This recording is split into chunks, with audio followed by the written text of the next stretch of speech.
मेरे पास बहुत से खिलौने हैं। मेरे साथ खेलोगे? आओ, मेरे पास आओ बच्चे, आओ। मेरा नाम रतन त्रिपाठी है। मोहिजपुरा गांव में मेरी एक कपड़े की दुकान है। आज सुबह सुबह एक बात को सुनकर मैं काफी परेशान हुआ हूं, क्योंकि उस बात को सुनकर मेरी बचपन की वो डरावनी यादें ताजा हो गई है। सुना है कि मेरे पुराने हाई स्कूल के पास एक गटर के करीब किसी बच्चे की लाश मिली है। उसका पूरा बदन सिकुड़ गया था। जब उस बच्चे की लाश मिली तो उसके बदन में खून की एक भी बूंद नहीं थी, मानो जैसे किसी ने उसके बदन से खून का हर एक कतरा चूस लिया हो। पर यह ऐसा पहली बार नहीं हुआ था। इससे पहले भी उसी गटर के पास कई बच्चों की लाशें मिली थी, ठीक उसी हालत में। पर कई साल पहले पुलिस ने उस गटर के पास एक बड़ी सी दीवार बनाकर उसे बंद कर दिया था, और उसके बाद बच्चों की मौत का यह सिलसिला भी बंद हो गया था। तो फिर आज फिर से किसी की मौत कैसे हो सकती है? आखिर वहां क्या हुआ होगा जो उस बच्चे को मौत के करीब ले गया होगा? शायद ये कोई नहीं जानता होगा, पर मैं जानता हूं। उस बच्चे की ही नहीं बल्कि आज तक हुई सभी बच्चों की मौत का कारण वो गटर नहीं था, बल्कि उस गटर में जो चीज रहती है वो है। आज इतने सालों बाद इस घटना को सुनकर मुझे काफी बुरा लगा। मेरा बहुत मन किया कि एक बार जाकर देख लूं कि आखिर वहां हुआ क्या है, पर मेरी हिम्मत नहीं हो रही है, क्योंकि मुझे आज भी वो डरावनी आंखें याद है। आज भी उसे याद करके मेरे रोंगटे खड़े हो जाते हैं।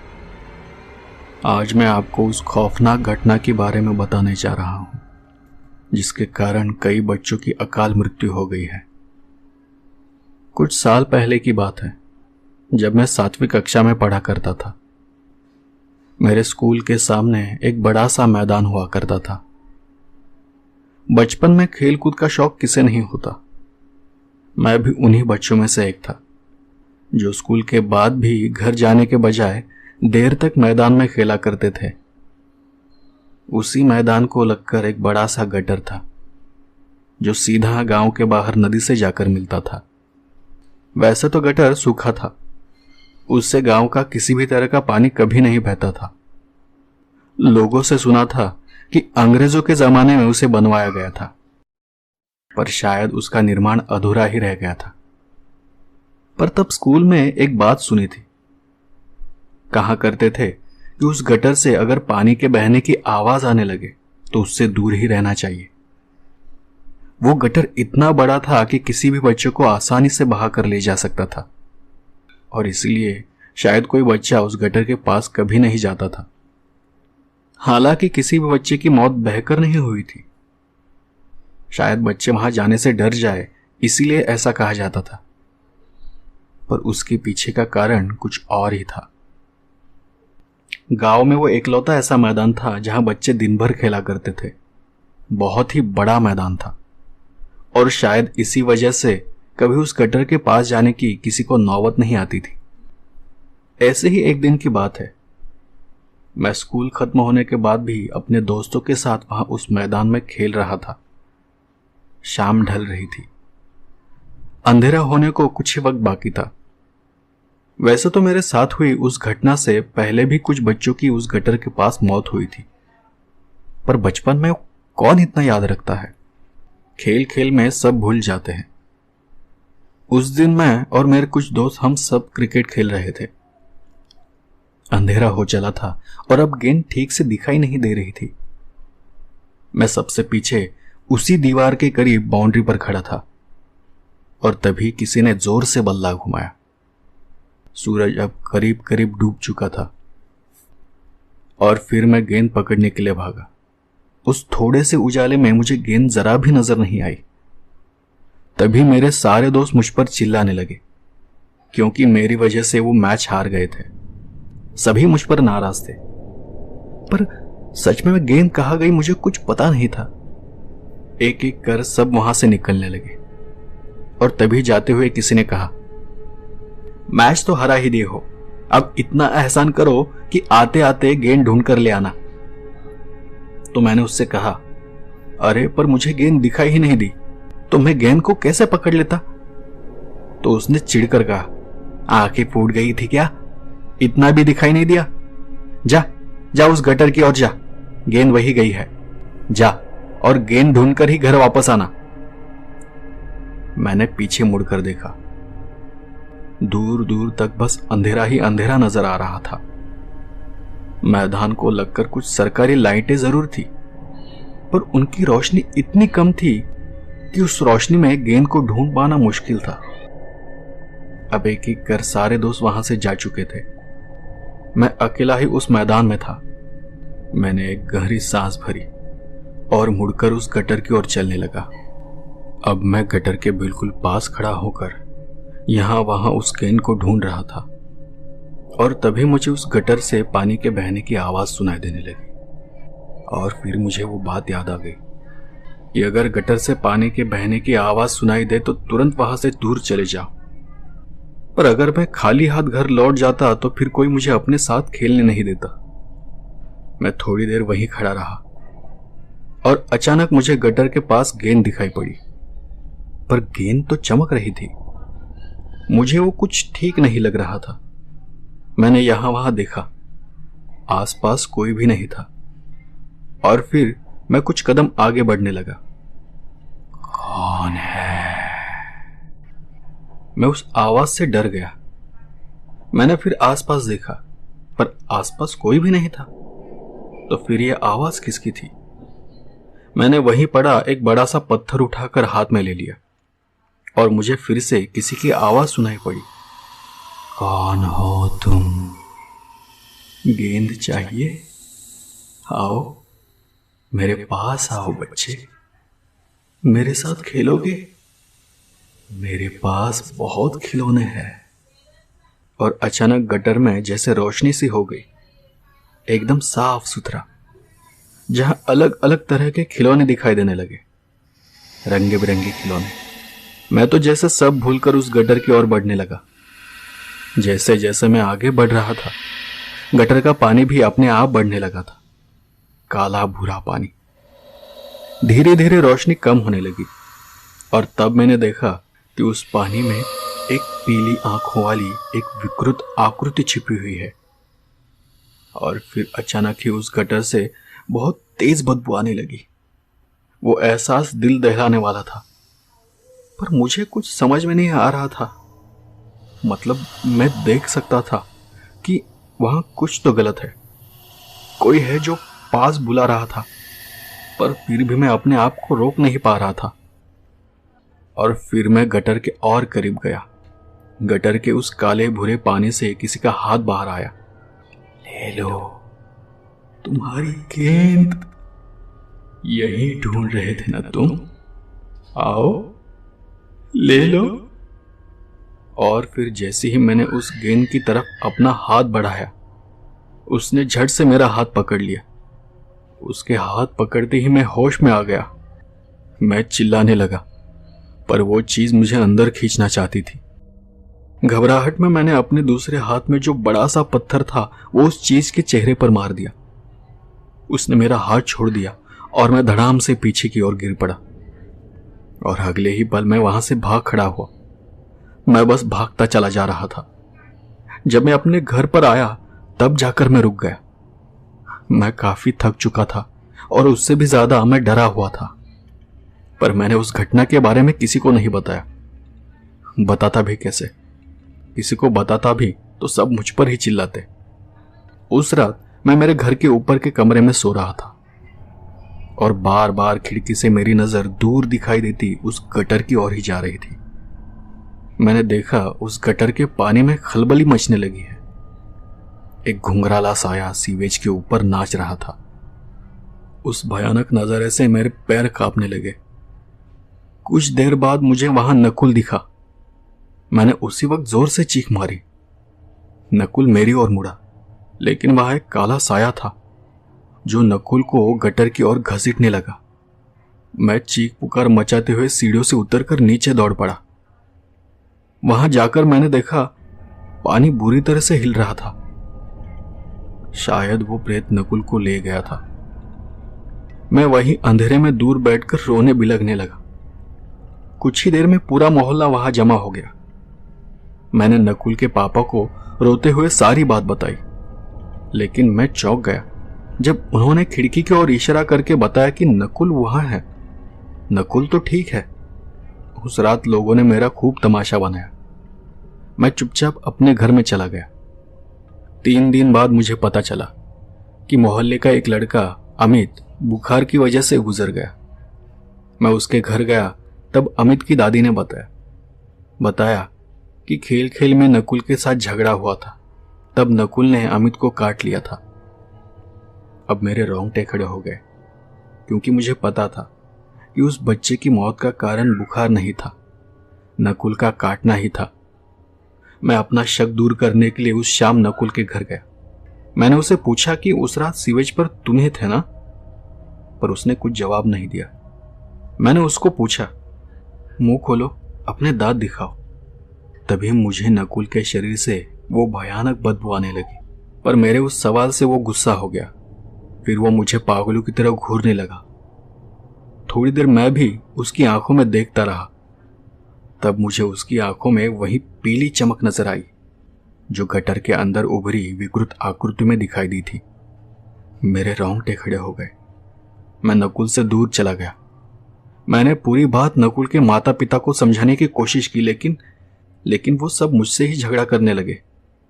इस घटना के बाद मैंने वो मोहल्ला छोड़ दिया और अपने दादी के यहां जाकर रहने लगा। लेकिन उसी अरसे में वहां रहने वाले 3 से 4 बच्चों की रहस्यमय मृत्यु की खबरें आई। मोहल्ले में नकुल का नाम बार बार उस प्रेत के साथ जोड़ा जा रहा था। इसलिए उसके माता पिता नकुल को लेकर शहर छोड़ गए। बाद में पता चला कि नकुल बिना बताए कहीं चला गया है। उसके माता पिता भले ही अपने बच्चों को लापता समझे, लेकिन मेरा दिल जानता है कि वो कहीं नहीं गया है। वो उस गटर वाले प्रेत की बलि चढ़ गया होगा।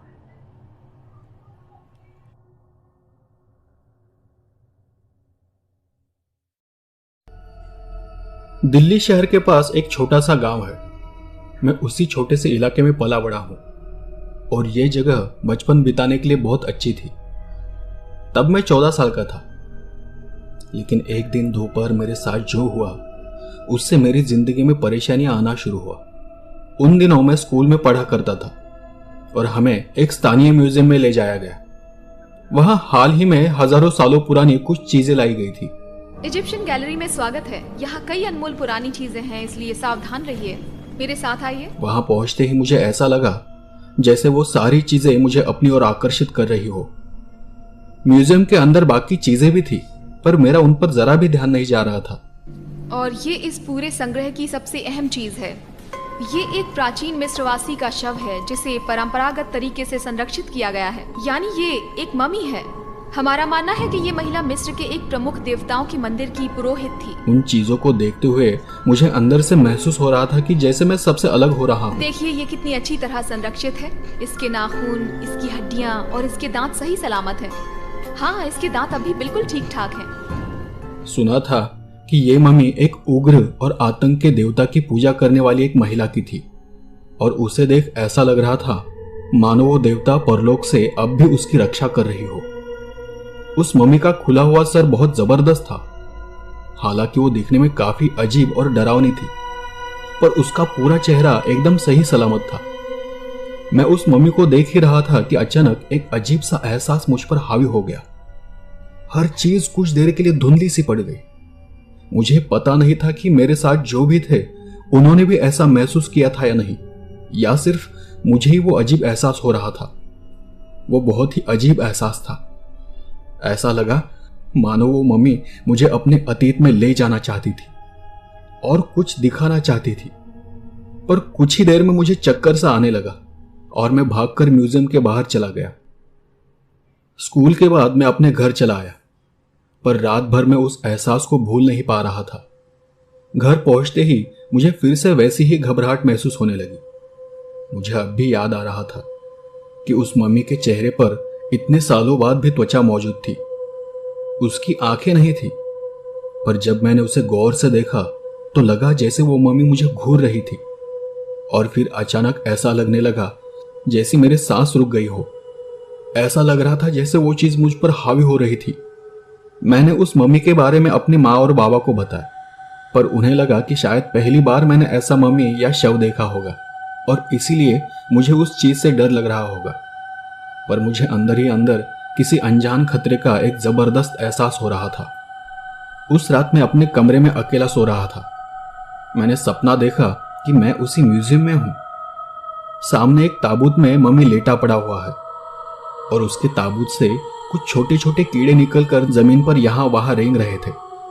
वो हर जगह मौजूद थे और मैं उनसे बचने की कोशिश कर रहा था। तभी मुझे ऐसा लगा जैसे वो मम्मी मुझे अपनी तरफ खींच रहा है। मैं अब बिल्कुल उस मम्मी के पास खड़ा उसके चेहरे को ही देख रहा था कि अचानक उस मम्मी की आंखें खुल गई और उसके मुंह के अंदर से और भी गंदे और बदबूदार कीड़े बाहर निकलकर मेरी तरफ बढ़ने लगे। घबराहट के मारे मेरी नींद टूट गई। मैं बहुत डरा हुआ था। वो सपना इतना डरावना था कि मुझे सच में वो एहसास हो रहा था। मेरे रोंगटे खड़े हो गए थे। मैं अपने आप को शांत करने की कोशिश कर ही रहा था कि मैंने देखा कि कमरे के दरवाजे के पास कोई खड़ा है। मैं उस आकृति को और गौर से देख ही रहा था कि मुझे किसी की गुर्राहट की आवाज सुनाई दी। वो चीज मेरी तरफ बढ़ी तो मुझे उसकी हरे रंग की चमकीली आंखें नजर आई। उसे देख मैं और भी डर गया। मुझे अपने बेडरूम में उसके भारी कदमों की आहट सुनाई दे रही थी। वो धीरे धीरे मेरी तरफ ही बढ़ रहा था। डर के मारे मैंने चद्दर से अपना चेहरा ढक लिया और फिर वो अचानक ही कहीं गायब हो गया। अगली सुबह तक मैं उस डरावने एहसास की वजह से सो नहीं पाया था। सुबह होने पर मैं उठकर किचन में चला गया। मुझे कुछ समझ में नहीं आ रहा था कि रात जो मेरे साथ हुआ वो आखिर क्या था। तभी मेरी माँ ने मुझसे पूछा, कल रात तुम्हारे कमरे में क्या हो रहा था? बहुत आवाजें आ रही थी। आपने वो आवाज सुनी थी? वो गुर्राहट? मैंने उन्हें सब बताया जो कुछ मैंने रात को देखा और महसूस किया था। वो मुझे एकदम जानवर लगा, एक दैत्य। पता नहीं वो क्या था, लेकिन वो मुझे नुकसान पहुंचाना चाहता था। कि रात मैंने किसी साये को देखा था। उसके बाद मैं रात भर सो नहीं पाया। मुझे रात भर किसी की सांसों की आवाज सुनाई दे रही थी, पर मेरी बात पर उन्हें यकीन नहीं हो रहा था। उन्हें लगा कि शायद म्यूजियम में उस मम्मी के शव को देख मेरे मन पर किसी बात का गहरा असर पड़ा होगा। मेरे बाबा ने कहा कि तुमने शायद आवाज सुनी भी हो, पर यह भी तो हो सकता है कि वो किसी और चीज की आवाज हो। और फिर मेरे बाबा ने मेरी बात को टाल दिया। उन्हें लग रहा था कि मैं अब इतना तो बड़ा हो गया हूं कि मुझे ऐसे भूत प्रेत वाले सपने नहीं आने चाहिए। पर फिर भी न जाने क्यों मैं उन्हें समझाने की कोशिश कर रहा था। नहीं नहीं, ये बिल्कुल असली था। उसकी आंखें चमक रही थीं। उन्हें लग रहा था कि यह मेरा भ्रम था या फिर कोई बहुत बुरा सपना, पर मैं जानता था यह बस कोई सपना नहीं था। और फिर मैं गुस्से में आकर उनसे बिना कुछ कहे अपने स्कूल के लिए निकल गया। उस दिन के बाद मैं हमेशा डरा डरा सा रहने लगा था, लेकिन फिर भी मैंने किसी से इस बात का जिक्र नहीं किया। उसके 2 हफ्ते बाद की बात है। मैं अपने स्कूल से वापस घर पहुंचा। मैंने देखा कि मेरी माँ और बाबा घर को ताला लगाकर कहीं बाहर गए हुए थे और मैं अपनी चाबियां घर के अंदर ही भूल गया था। पता नहीं था कि वो कहाँ गए थे और कब घर आने वाले हैं। पर एक जगह थी जहां से मैं घर के अंदर दाखिल हो सकता था। घर के पिछले हिस्से में एक दीवार है। उसे फांदकर अगर मैं अंदर चला जाऊं तो तहखाने के दरवाजे का ताला तोड़कर मैं घर के अंदर दाखिल हो सकता था। तो बिना कुछ सोचे मैं ताला तोड़कर तहखाने के अंदर दाखिल हुआ। पर मैं जैसे ही तहखाने में पहुंचा, मुझे फिर से किसी के फुसफुसाने की आवाज सुनाई दी और फिर मैं वही अपनी जगह पर रुक गया। मैंने मुड़कर कोने से आती उस आवाज की तरफ देखा और मुझे वह हरी चमकीली आंखें नजर आई। पहली बार मैंने उस चीज को ठीक से देखा था। वो चीज दिखने में बहुत ही अजीब थी। हरे रंग का शरीर था, पूरा सड़ा गला था। पूरे तहखाने में उसकी बदबू सी फैल गई थी और अगले ही पल उसने मुझ पर हमला करना चाहा। वो चीज मेरे पीछे ऐसी पड़ी थी जैसे वो मेरा शिकार करना चाहती थी। मैं तेजी से दौड़कर तहखाने के बाहर चला गया और ऊपर से दरवाजा बंद कर दिया। मैं समझ चुका था कि ये कोई शैतानी ताकत है जो शायद मुझे मारना चाहती थी, पर मैं ये समझ नहीं पा रहा था कि ऐसा मेरे साथ ही क्यों हो रहा है।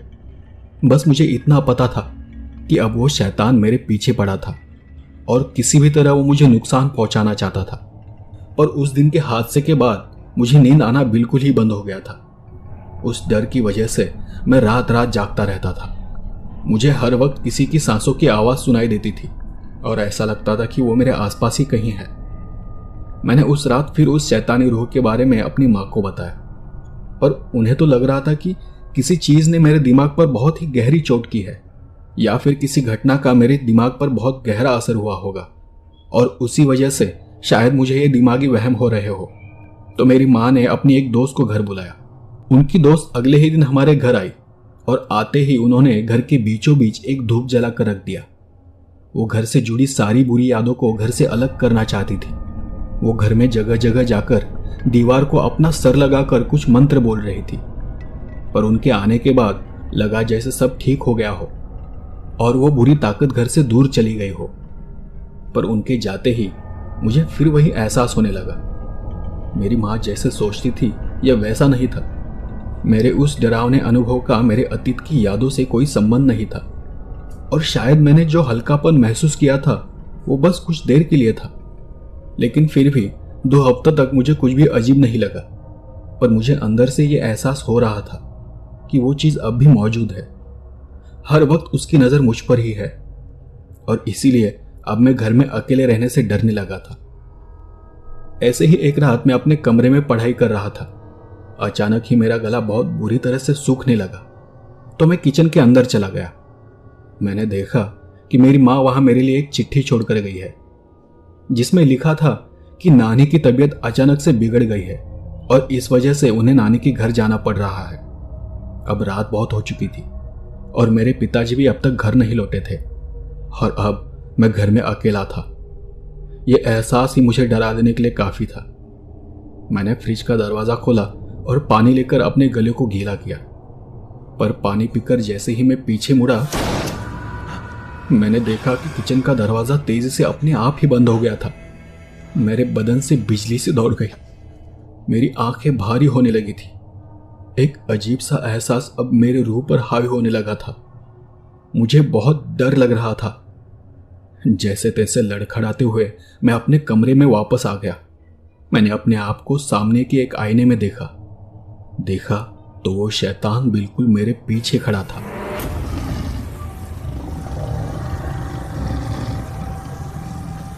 आखिरकार उस शैतानी ताकत ने मुझ पर हमला कर दिया था। उसने अपने नुकीले दांतों से मेरी बाह को काट लिया था। मैं घबराकर अपने बिस्तर में घुस गया और कांपते हाथों से चद्दर ओढ़कर वैसे ही पड़ा रहा। मैं अपने आप को उससे छुपाने की कोशिश कर रहा था, जबकि मैं जानता था कि मैं कुछ भी करूं पर मैं अपने आप को उससे छुपा नहीं सकता। वो एहसास बहुत डरावना था। न मेरी उठकर बाहर जाने की हिम्मत हो रही थी और न ही कहीं देखने की। मैं अपनी आंखें बंद कर वैसे ही पड़ा रहा। उसने मेरे हाथ पर बहुत गहरा घाव किया था। अगली सुबह मेरी माँ और बाबा घर वापस आ गए, पर मैंने वो बात घर में किसी को नहीं बताई। मैं जानता था कोई मुझ पर यकीन नहीं करता, क्योंकि सिर्फ मैं ही उसे देख रहा था और महसूस कर रहा था। मैं बहुत लाचार हो गया था। मैंने अब उस शैतान के बारे में घर में बातचीत करना छोड़ दिया था। अब मेरे साथ जो भी हो रहा था उसे मैंने अपने तक ही सीमित रखना शुरू किया। मुझे समझ में नहीं आ रहा था कि उस शैतान ने मुझे ही क्यों अपना निशाना बनाया था, और मुझे यह भी समझ नहीं आ रहा था कि उससे पीछे छुड़ाने के लिए मुझे क्या करना होगा। मैं उन दिनों काफी अकेलापन महसूस करने लगा था। मैं अकेले ही इन सब से जूझ रहा था। मुझे आगे कोई रास्ता ही नजर नहीं आ रहा था कि अब आगे क्या करना है। दिन ब दिन मेरे हालात और भी बिगड़ते चले जा रहे थे और मैं हर वक्त डरा डरा सा रहने लगा था। सिर्फ उस शैतानी एहसास से ही मेरा बदन अजीब तरह से कपकपाने लगता था। रात रात मैं सो नहीं पाता था और कभी नींद आ भी जाती तो उस एहसास से मैं बीच रात डर के मारे उठ जाता था। वो एहसास इतना डरावना था जैसे हर रात वो शैतान मेरे आसपास ही मौजूद रहता था। आखिरकार मैंने उस शैतान से बचने के लिए घर से दूर जाने का फैसला किया और फिर मैं अपने एक दोस्त के यहाँ रहने चला गया। मेरा दोस्त मुझसे थोड़ा बड़ा था और वो नौकरी किया करता था। कुछ ही दिनों में सब अपने आप ठीक होने लगा। मुझे ठीक से नींद आने लगी और मैं धीरे धीरे उन सब चीज़ों को भूलने लगा। मुझे मेरे दोस्त के घर आकर काफ़ी अच्छा महसूस होने लगा था। एक दिन मेरे दोस्त ने मेरे हाथों पर बने दांतों के निशान के बारे में मुझे पूछा, पर मैं उसे कुछ बताना नहीं चाहता था। बातों बातों में उसने मुझे उसके अतीत के बारे में बताया कि बचपन में कैसे उसने गलती से एक शैतानी किताब पढ़ ली थी और उसे पढ़ने के बाद वो शैतान उसके पीछे पड़ गया था, पर तब एक धर्मगुरु ने उसे उस शैतान से छुटकारा दिलाया था। उसकी बात सुनकर फिर मैंने भी उसे मेरे अनुभव के बारे में बताया, पर उसे यह भी कहा कि अब सब ठीक हो गया है।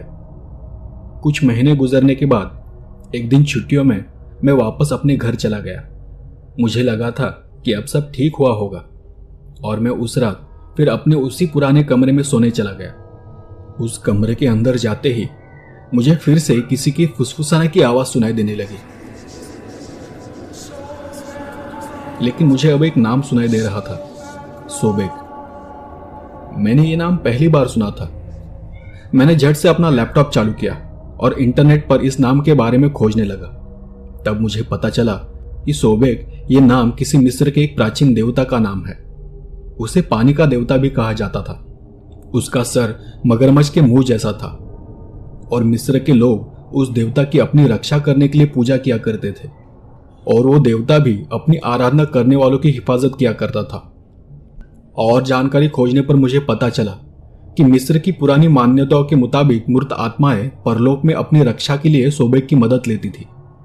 और तब मुझे याद आया कि जब मैं म्यूजियम गया था तब मैंने वहां एक मम्मी देखा था।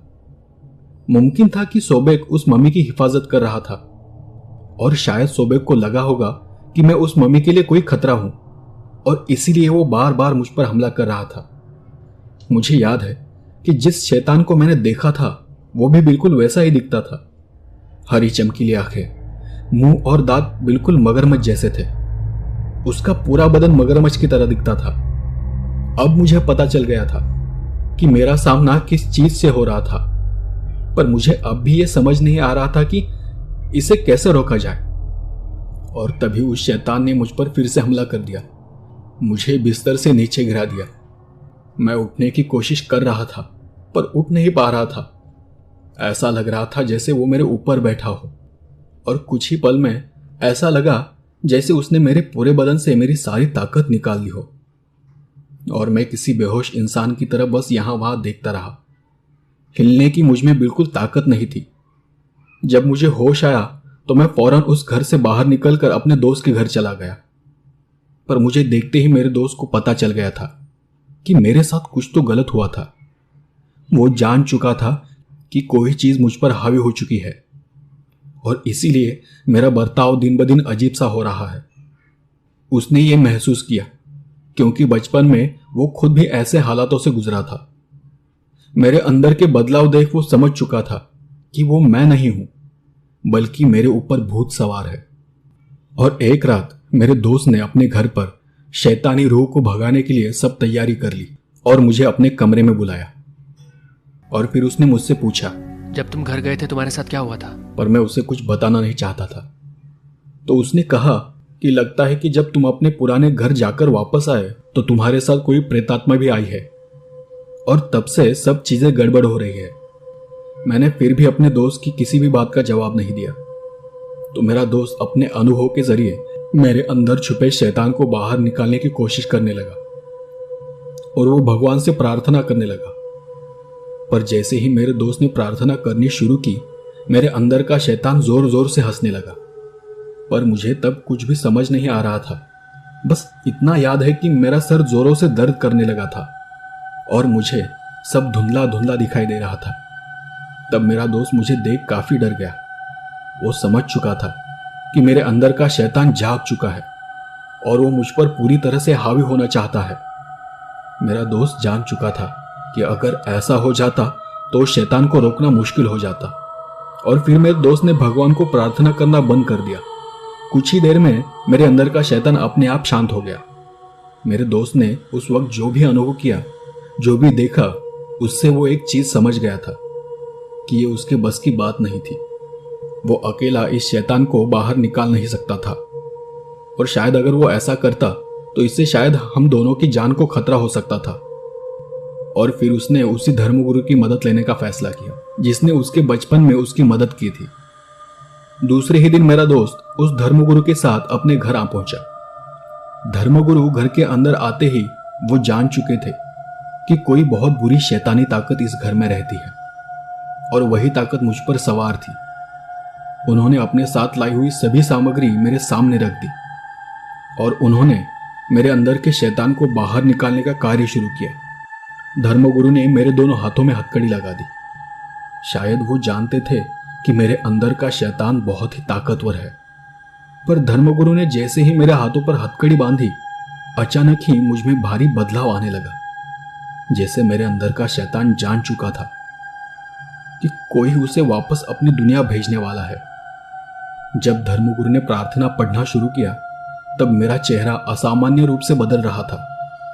मेरी आंखें गहरी हरी होने लगी थी। मेरा चेहरा काला हरा दिखने लगा था। मेरे दांत शैतान जैसे बाहर आने लगे थे। मेरे अंदर जो भी शैतानी प्रेतात्मा थी, वो मुझसे बाहर नहीं निकलना चाहती थी, और वो मुझे अंदर ही अंदर तकलीफ दे रही थी। और फिर धर्मगुरु ने अपने हाथ से मेरे ऊपर भगवान का पवित्र पानी छिड़का। पवित्र जल का मेरे बदन को स्पर्श होते ही मैं बुरी तरह से झटपटाने लगा। मैं वहां से निकलने के लिए अपनी पूरी ताकत लगा रहा था, पर धर्मगुरु शायद ये जानते थे, और इसीलिए उन्होंने पहले ही मुझे वहां बांध दिया था। धर्मगुरु की प्रार्थना से और बार बार पवित्र जल के उपयोग से आखिरकार धीरे धीरे मेरे अंदर की शैतानी ताकत पीछे हटने लगी और मेरे शरीर से बाहर हो गई, और बस कुछ ही पलों में मुझे काफी अच्छा और शांत महसूस होने लगा। बहुत समय के बाद उस शैतानी प्रेतात्मा ने मेरे शरीर को छोड़ दिया था, और अब मैं मुक्त हो गया था। यह राहत का वो एहसास था जो कोई बहुत ही बुरे सपने से जागने पर करता है। तब मुझे धर्मगुरु ने एक बात बताई कि शैतानी ताकतें इंसान को अकेले में डराती है, उन पर हमला करती है, और धीरे धीरे इंसान को कमजोर बना देती है। और फिर जैसे ही इंसान उन ताकतों से लड़ने की हिम्मत छोड़ देता है, वो उन पर हावी हो जाती है।